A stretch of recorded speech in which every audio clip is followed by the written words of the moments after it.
Energi dari pikiran adalah esensi dari kehidupan. Jadi pikiran ini tadi sebagai sumber apa? Sumber frekuensi, sumber vibrasi. Berarti pikiran sebagai sumber energi. Kata-katanya sangat luar biasa. Bayangkan ya, ribuan tahun yang lalu beliau sudah mengatakan energi dari pikiran adalah esensi dari kehidupan. Kenapa? Karena realitas kehidupan tergantung pada energi yang kamu pancarkan dari pikiran. Jadi artinya kalau kita mampu menguasai pikiran, berarti kita sudah mampu menguasai energi. Dan kalau energi sudah dikuasai, energi itu tidak bisa diciptakan, tidak bisa dimusnahkan. Tapi energi bisa dirubah bentuknya, tergantung bentuknya mau diubah jadi apa. Jadi kita kalau sudah bisa menguasai energi, kita bisa mengubah energi ke dalam realitas. Realitasnya mau seperti apa, tergantung maunya kita. Jadi sebetulnya siapa pencipta kehidupan kita? Diri kita sendiri. Lewat mana? Luar biasa. Kalau tahu rahasia ini, luar biasa. Mengapa energi ya di pikiran harus dikuasai? Satu, karena pikiran itu membentuk cara kita melihat dunia. Orang bisa melihat menderita atau bahagia dalam hidupnya tergantung cara dia memandang. Kalau dia memandang dunia ini tempat yang mengasihkan, tempat yang indah, dia akan mendapatkan yang indah dan mengasihkan. Tapi kalau dia memandang dunia ini tempat yang menyeramkan, hidupnya serem.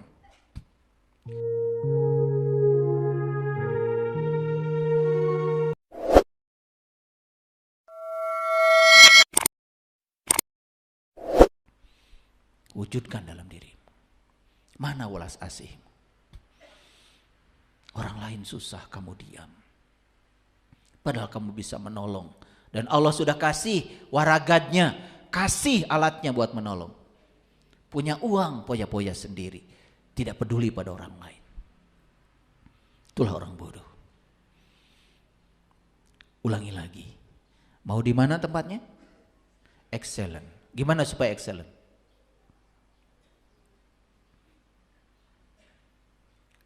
Dekatkan frekuensimu dengan frekuensi ilahi. Tiru sifat-sifat Allah. Tiru. Tahaluk bi ahlakillah. Luar biasa. Allah itu berbuat kebaikan. Tidak pernah minta apa-apa. Tidak pernah minta balasan apa-apa. Allah itu berbuat kebaikan karena cinta. Allah berbuat baik kepada kalian. Tidak bergantung kepada kebaikan kalian. Karena dia sangat mencintai kalian. Apa yang kalian lakukan? Berbuat kebaikan. Transaksional. Kalau orang lain baik sama kamu, kamu baru baik sama orang. Kalau orang lain tidak baik sama kamu, kamu juga tidak baik sama orang. Orang macam gitu, bagaimana bisa dekat frekuensi dengan Allah? Jauh dari sumbernya. Lihat orang yang suka menghakimi orang lain. Merasa dirinya paling benar. Lihat. Allah itu diibaratkan samudra. Lihat samudra. Samudra itu sungai kotor, sungai bersih diterima dengan lapang dada. Orang baik, orang tidak baik terima dengan lapang dada. Kalau kita ditakdirkan punya pasangan yang baik, pasti akan bahagia. Kalau kita ditakdirkan punya pasangan yang kurang baik, kita sedang direncanakan untuk menjadi sebagai pembahagia. Sedang direncanakan menjadi seorang filosof supaya kuat, supaya besar. Karena syarat untuk menjadi pembahagia, syaratnya harus melewati jalan-jalan ketidakbahagiaan. Ini bukan ceramah agama. Saya bukan ahli agama. Saya cuma membagikan kesadaran. Saya bukan kiai, saya bukan ustadz.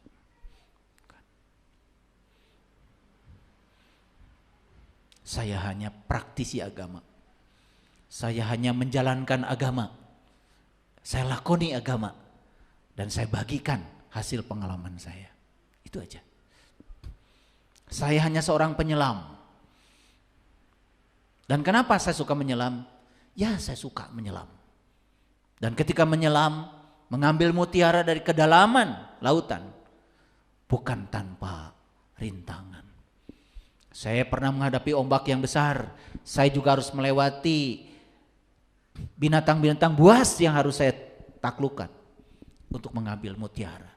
Dan mutiara ini adalah mutiara kehidupan, saya bagikan.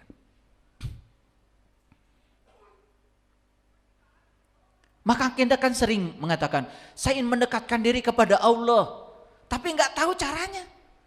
Mendekatkan itu dikiranya Allah tuh bertempat. Mau mendekatkan diri kemana lagi? Allah udah mengatakan aku bersamamu lebih dekat daripada urat nadi lehermu. Jadi kalau mendekatkan diri kepada Allah, hanya mendekatkan secara fisik, tidak mungkin. Mendekatkan diri kepada Allah adalah mendekatkan frekuensi kita. Pernah dengar di Quran Allah mengatakan, wa ahsin kama ahsanallahu ilaika. Berbuat baiklah kamu sebagaimana aku berbuat baik kepada kamu. Sesuatu disebut perbuatan baik apabila cara melakukannya persis seperti Allah melakukannya kepada kita. Yuk sekarang, sudah bisa nyaah kanu ngewa? Sudah bisa menyayangi orang-orang yang paling membenci kita? Udah bisa belum? Nah itu, terlalu sibuk kalian itu. Padahal leluhur kita mah di tanah Pariangan sudah bilang, puncaknya agama mah mun maneh geus bisa nyaah kanu ngewa. Itu puncaknya agama. Bukan yang lain-lain. Paham sampai sini? Lanjut. Ini Bluetooth. Tahu Bluetooth? Oh, sekarang udah memasyarakat. Betul nggak? Iya. Bluetooth itu juga sama.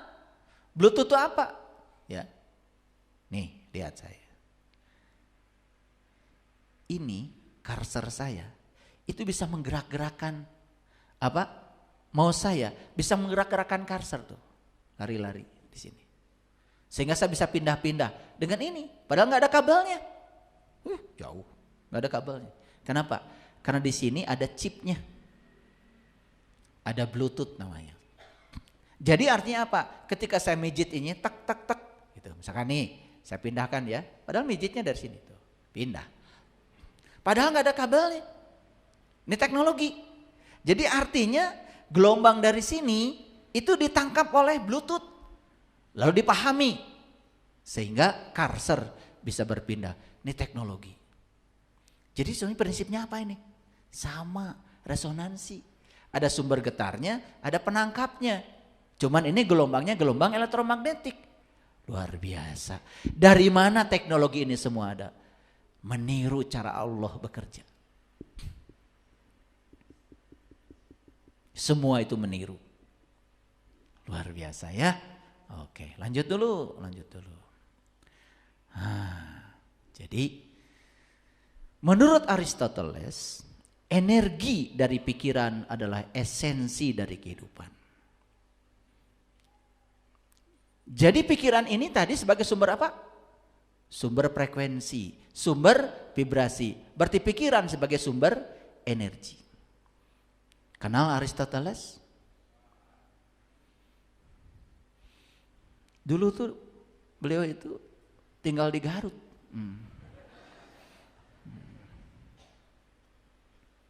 Aristoteles ini kan seorang filsuf dari Yunani. Dan kata-katanya sangat luar biasa. Bayangkan ya, ribuan tahun yang lalu beliau sudah mengatakan energi dari pikiran adalah esensi dari kehidupan. Kenapa? Karena realitas kehidupan tergantung pada energi yang kamu pancarkan dari pikiran. Ini Aristoteles sudah bicara ribuan tahun yang lalu. Dan sampai sekarang yang namanya kebenaran itu masih relevan. Jadi artinya kalau kita mampu menguasai pikiran, berarti kita sudah mampu menguasai energi. Dan kalau energi sudah dikuasai, energi itu tidak bisa diciptakan, tidak bisa dimusnahkan. Tapi energi bisa dirubah bentuknya, tergantung bentuknya mau diubah jadi apa. Nih, lihat. Energi listrik sini. Dirubah jadi cahaya, bisa. Dirubah jadi suara, bisa. Mau digunakan untuk memutarkan kipas, bisa. Jadi kita kalau sudah bisa menguasai energi, kita bisa mengubah energi ke dalam realitas. Realitasnya mau seperti apa, tergantung maunya kita. Jadi sebetulnya siapa pencipta kehidupan kita? diri kita sendiri. Lewat mana? Luar biasa. Kalau tahu rahasia ini, luar biasa. Mengapa energi ya di pikiran ini harus dikuasai? Satu, karena pikiran itu membentuk cara kita melihat dunia. Orang bisa melihat menderita atau bahagia dalam hidupnya tergantung cara dia memandang. Kalau dia memandang dunia ini tempat yang mengasihkan, tempat yang indah, dia akan mendapatkan yang indah dan mengasihkan. Tapi kalau dia memandang dunia ini tempat yang menyeramkan, hidupnya serem. Setiap manusia mendambakan pencapaian kebahagiaan. Tetapi manusia tidak sadar kalau nilai-nilai kebahagiaan itu tergantung pada proyeksi pikiran kita sendiri. Perlu saya kasih contoh? Lihat sekarang. Mohon maaf, ini yang paling dekat aja. Ibu-ibu, ditakdirkan punya suami. Waktu pacaran mah, sepertinya ini suami saya. Begitu sudah menikah 2 minggu, aslinya kelihatan. Ternyata suaminya pemarah, tidak sabar, pelit, kasar, egois. Diapakan, Bu?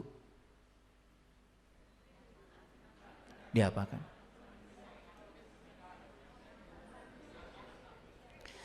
Pikiran kita cuma 2. Kalau suami dipandang sebagai sesuatu yang menyeramkan, ya kita akan serem hidupnya. Tapi kalau suami itu dipandang sebagai, barangkali ini adalah doa saya. Saya pernah memohon kepada Allah supaya saya dijadikan orang bijaksana, orang yang sabar, orang yang tabah, maka lewat dia kayaknya saya sedang diproses untuk mencapai yang saya inginkan. Makanya suami saya yang antik ini berarti guru saya. Sudut pandang bukan? Ketika dipandang sebagai sesuatu yang menyeramkan, setiap hari kita akan takut bertemu dia. Tapi ketika dipandang dia sebagai guru, maka kita akan hormat sama dia. Kehadiranmu dalam hidupku semata-mata untuk kepentingan aku. Karena jiwaku sedang membutuhkan untuk di-upgrade lewat Anda. Sudut pandang. Makanya semuanya di sini. Makanya ketika Arjuna berperang di perang Mahabharata, perang Bharatayuddha. Lalu ditanya sama Krishna, "Wahai Arjuna, maukah kamu mencapai kebahagiaan?" Jawabannya, "Ajarkan aku, Basudewa. Cara mencapai kebahagiaan itu sederhana. Lepaskan keinginanmu dari keinginan untuk memenangkan perang ini. Dan jangan takut terhadap kekalahan dari perang ini. Kalau kamu bisa melepaskan keinginanmu terhadap kemenangan akan perang ini, dan kamu bisa melepaskan rasa takutmu akan kekalahan perang ini, saat ini juga kamu akan bahagia. Tugasmu bukan menang atau kalah, tetapi melakukan suatu pengabdian." Saat itu kemudian Arjuna melepaskan keinginan untuk menang dan melepaskan ketakutan untuk kalah. Dia mengambil jalan perang sebagai jalan untuk menunjukkan pengabdian dirinya terhadap kebenaran. Saat itu Arjuna bahagia. Jadi siapa sebetulnya yang membuat kita menderita? Keinginan. Ayo periksa. Karena kita punya keinginan, pasangan saya ingin seperti ini, seperti ini, seperti ini. Karena kita melekat kepada keinginan kita sendiri. Begitu tidak sesuai dengan keinginan kita, kita marah dan kecewa. Dan ketika sesuai dengan keinginan pun kita akan angkuh dan sombong. Dua-duanya tidak mencapai kebahagiaan. Coba sekarang lepaskan keinginan, terima semua orang apa adanya. saat ini juga Anda jadi orang bahagia. Paham? Sesederhana itu. Cuman selama ini kita nggak tahu ilmunya. Dikiranya bahagia itu manakala kita mendapatkan yang kita ingin. Mendapatkan yang kita ingin cuman satu akibatnya. Sombong dan angkuh. Dan itu bukan kebahagiaan. Nah, coba sekarang. Kalau orang tuh punya pikiran negatif. Dia melihat dunia sebagai tempat yang suram. Apa yang akan terjadi? Dia memancarkan dari garpu talanya yang suram-suram. Apa yang akan terjadi? Yang datang yang sama frekuensinya. Tapi kalau pikiran ini sudah positif, melihat dunia sebagai peluang, melihat dunia sebagai tempat yang menyenangkan. Makanya kata-kata yang keluar dari mulutnya, kalau nasihatin anak, nah hidup ini mudah dan menyenangkan. Kesadarannya sudah muncul. Bukan nah hidup ini susah dan penuh perjuangan. Sarjana sudah banyak, cari kerja susah, terus yang negatif pada anak. Ya sudah, anak kamu sekolah. Karena kita sudah mengajarkan yang negatif di otak anak. Ingat, otak itu buatan Allah, tapi pikiran buatan Anda orang tuanya. Anak kita mau berpikir seperti apa, akan melihat cara Anda berpikir. Hati-hati, makanya harus belajar parenting, harus belajar cara bagaimana memperlakukan anak-anak. Kalau anak-anak semakin dibuat bergantung pada kita, bukan cinta itu ketiadaan cinta yang disebut dengan cinta buta. Tapi kalau anak dimandirikan oleh kita dan kita menyiapkan masa depan dia, disiapkan karakternya untuk menjadi pribadi yang mandiri, dilepaskan perlahan-perlahan supaya tidak bergantung pada kita. Itulah kita sedang membangun karakter. Itu yang namanya cinta. Kita selama hidup membedakan cinta dengan cinta buta aja belum lulus. Maaf ya, kebanyakan orang tua tuh ewuh pakai ewuh.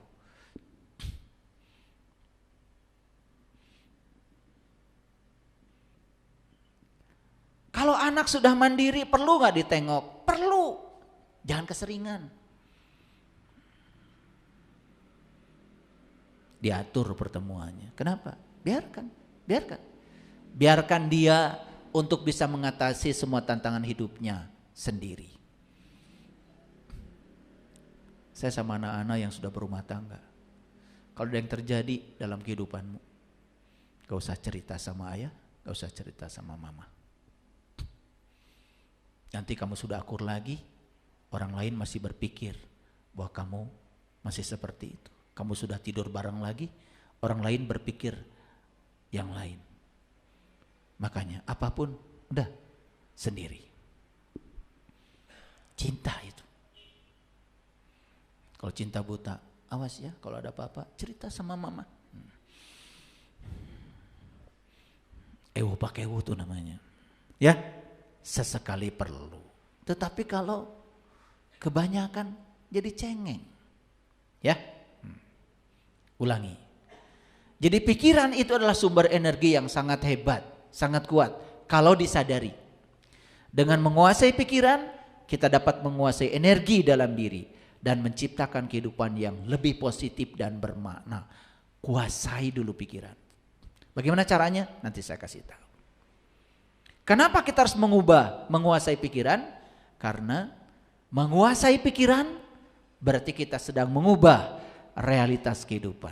Ingat ya, tindakan berasal dari pikiran. Pikiran bekerja sama dengan perasaan. Dan semua yang kita lakukan, semua akan kembali kepada kita sendiri. Sumber semua tindakan adalah pikiran dan perasaan saat dia bekerja sama. Pikiran dan perasaan itu seperti mobil dengan bensin. Nah kalau bekerja sama, udah jalan. Punya kekuatan. Makanya kalau pikiran diberi perasaan, itu persis seperti kendaraan dikasih bensin, baru berdaya. Kalau pikiran saja berdiri sendiri tanpa perasaan, itu tidak ada dayanya. Menguasai pikiran itu adalah keterampilan yang bisa dipelajari dan bisa dikembangkan. Itulah pentingnya belajar agama. Jadi belajar agama itu sebenarnya belajar menguasai pikiran. Nah, banyak yang tidak menyadari esensi belajar agama, malah yang lain-lain. Oleh karena itu maka jangan pernah melabeli diri, mengidentifikasi diri bahwa diri saya adalah pikiran. Bahaya sekali. Saat kita menyatakan diri kita adalah pikiran, kita akan dikuasai oleh pikiran kita sendiri. Pikiran yang menguasai kita. Dan pikiran itu membawa kita ke kehidupan yang keluar dari sifat-sifat ilahi. Itu yang disebut dengan syaitan. Jadi wujud nyata syaitan itu adalah pikiran yang gelap. Nah itu setan teh. Makanya setan itu sukanya bukan berteriak, berbisik. Dan berbisik itu tidak mungkin dari jarak yang jauh, pasti jaraknya yang dekat. Sudah disiapkan. Ini batik yang paling bagus nih. Buat tim IT-nya BSI. Nanti disampaikannya 3 hari lagi. Datang tuh si pikiran gelap. Coba pakai dulu batik itu sama kamu. Pakai bercermin. Gagah saya batik ini. Nggak jadi ya. Siapa yang membisik itu? Tah eta setan teh. Selama ini setan tuh jadi waduh sibuk sekali tuh. Banyak ya yang menjelaskan setan gak jelas. Setan tuh itu. Pikiran gelapmu, egomu, diri palsumu. Karena dirimu sedang mengidentifikasi diri sebagai pikiran. Makanya jangan melabeli diri sebagai pikiran. Katakan ketika pikiran sedang meracau. Saya bukan pikiran, saya bukan perasaan, saya bukan tubuh. Saya adalah si pengamat bagi semuanya. Saya adalah sang kesadaran. Tong digugu tah pikiran. Amati saja. Amati saja. Dan ketika pikiran diamati, perhatikan, pikiran akan lumpuh, kehilangan energinya. Energinya diserap oleh kesadaran. Baru sang kesadaran mengendalikan pikiran kita. Makanya orang yang sudah bisa mengendalikan pikirannya disebut orang yang berpikir. Kan selama ini kalau ditanya, sudah tahu artinya berpikir? Enggak tahu. Dikiranya berpikir itu lagi ngotak-ngatik rumus SDSB gitu.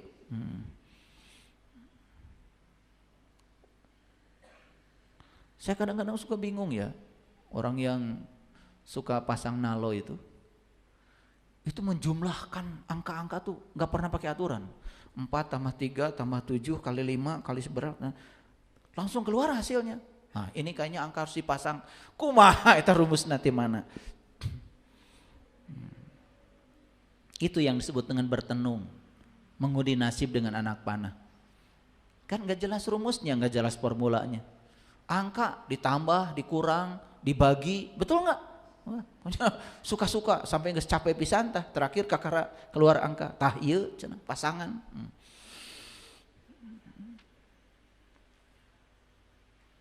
Tapi kalau dikendalikan oleh kesadaran, lain. Makanya kesadaran ini sering disebut dengan sinta. Orang yang berkesadaran itu disebut rama. Rama dan sinta itu adalah orang yang menyatu dengan kesadarannya. Tapi kesadaran itu sering dicuri oleh siapa? Oleh Rahwana, penguasa negeri Alengka. Alengka itu pikiran. Rahwana Siddhasa Muka, banyak wajah.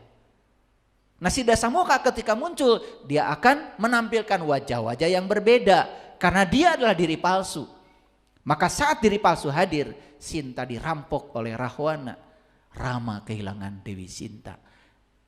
Jadi Rama yang kehilangan Sinta itu manusia yang kehilangan kesadarannya. Mabuk jadinya. Makanya Rama berteriak-teriak mencari guru. Datanglah Hanoman. Maka Hanoman membuat jembatan untuk mengambil kembali Dewi Sinta supaya kembali kepada Sang Rama. Dibuatlah jembatan. Itulah Shiratal Mustaqim.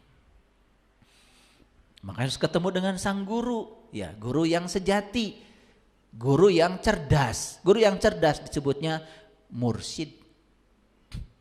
Guru yang cerdas adalah guru yang mengantarkan para muridnya kepada dia yang maha cerdas. Dia yang membuka jalan untuk memasuki diri sejati.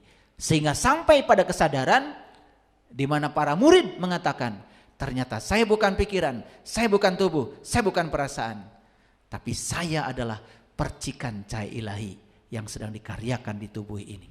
Saya adalah makhluk cahaya yang sedang dikaryakan di semesta ini. Saya abadi, saya tidak bisa dimatikan, saya tidak bisa dihancurkan dengan api, saya tidak bisa dihancurkan dengan air, tidak bisa ditembus oleh peluru. Itulah diri saya, abadi seabadi ilahi. Tidak takut dengan kehidupan, tidak takut dengan kematian. Di kesadaran ini orang menjadi penuh dengan welas asih dan peduli pada orang lain. Gitu. Baru belajar, itu yang disebut dengan mencapai sidrah al-muntaha, mencapai puncaknya kesadaran. Walaqad ra'ahu nazlatan ukhra inda sidratil muntaha indaha jannatul ma'wa id yaghsha sidrata ma yaghsha. Sampai di puncaknya kesadaran. Di mana sidratul muntaha? Puncaknya kesadaran. Di mana puncak kesadaran? Bukan suatu tempat, tapi suatu keadaan mental di mana orang sudah berkesadaran. Itulah sidra al-muntaha. Apa kabar? Selama ini sidra al-muntaha selalu ditunjuk di atas. Ya Allah, katanya Allah dekat. Masa ketemunya harus di tempat yang jauh? Allah sudah bilang di Quran, aku bersamamu dimanapun kamu berada. Tidak ada tempat yang tidak ada dia.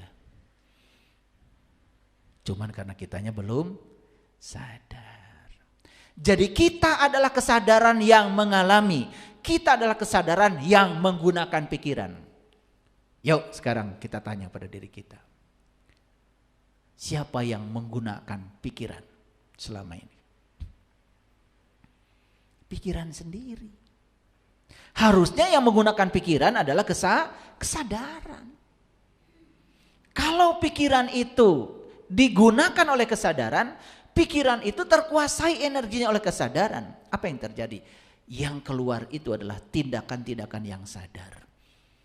Tindakan-tindakan yang konstruktif. Tidak mungkin tindakan-tindakan yang menghancurkan, yang merendahkan, yang menghina. Tidak mungkin. Semua itu yang terjadi, konflik di luar, itu karena pikiran terlalu depan, tidak dikendalikan oleh kesadaran.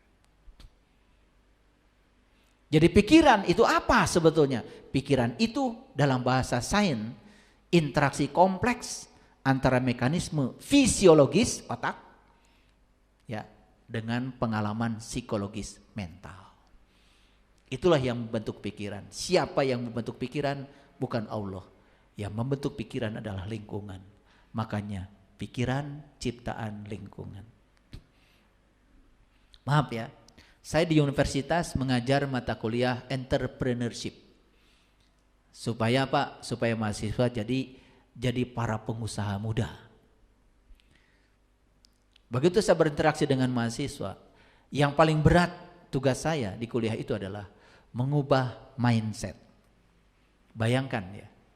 Ketika saya bercerita tentang mobil bagus, mahasiswa tidak tertarik. Ketika saya berbicara tentang rumah bagus, mahasiswa tidak tertarik. Karena apa? Ternyata bekal dari orang tuanya,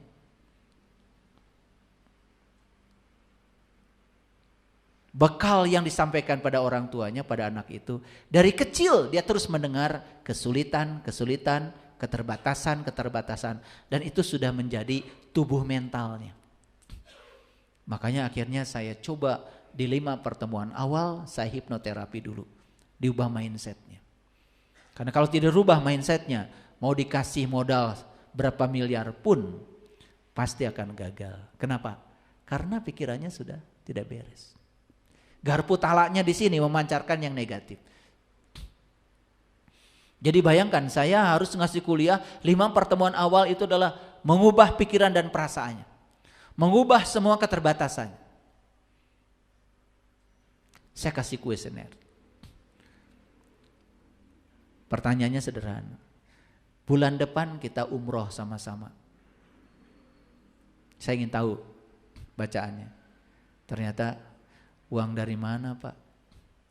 Saya buat kosannya belum dibayar. Terus yang tadi itu. Bayangkan. Dia tidak pernah akan bisa umroh.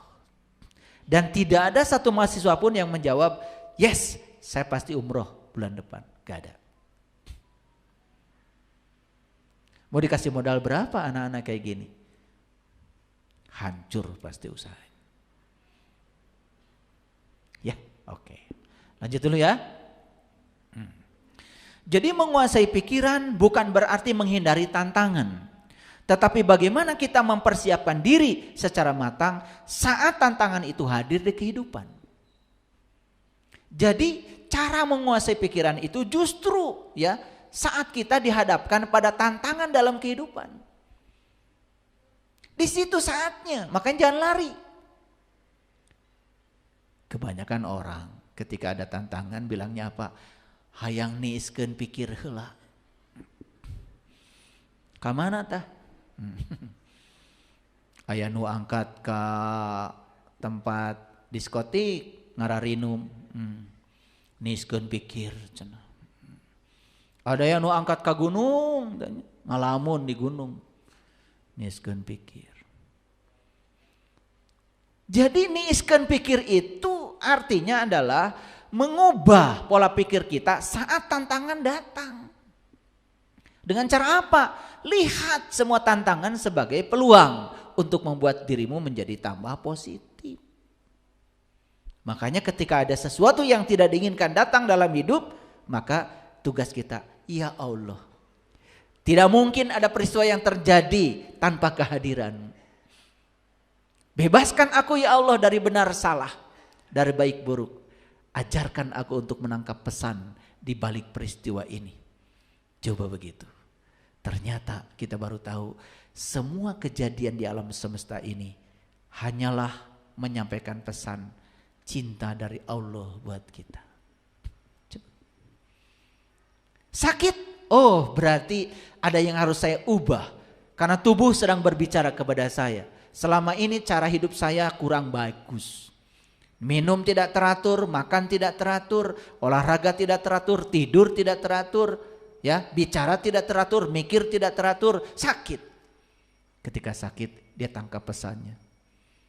Maaf ya tubuh, aku menyesal selama ini memperlakukan kamu tidak adil. Maafkan selama ini pelakuanku kepadamu. Terima kasih kamu telah menjadi teman hidupku. Saya sangat mencintai kamu. Sehat, kuat, sempurna ya. Imajinasikan diri kita sehat, paripurna. Perhatikan saya. Dalam waktu singkat kita akan mengalami perubahan yang signifikan tentang kesehatan kita.